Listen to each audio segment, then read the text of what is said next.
Actually ఒక film చేసేటప్పుడు మనకి అట్లీస్ట్ ఒక 1 year పడుతుంది.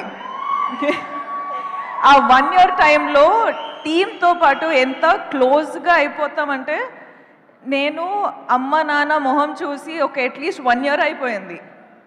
సో మన టీంతో ఎంత క్లోజ్గా ఉంటామంటే మన టీంలో అందరూ మన అమ్మ నాన్న సిస్టర్ బ్రదర్ అందరూ అట్లనే ఒక ఫ్యామిలీ బిల్డ్ అయిపోతుంది. సో అట్లనే కుబేరా అనేది నాకు ఒక ఆపర్చునిటీ దొరికింది. శేఖర్ గారు thank you so much.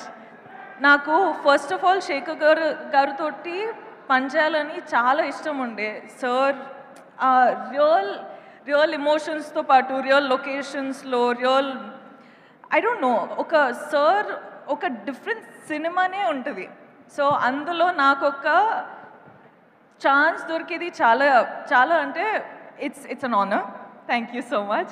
So దాంట్లో I hope I done a good performance. ఇప్పుడు దాకా డబ్బింగ్లో చూసేటప్పుడు నాకు చాలా నచ్చింది, కానీ మీకు కూడా నచ్చుతుంది అని హోప్ చేస్తున్నా.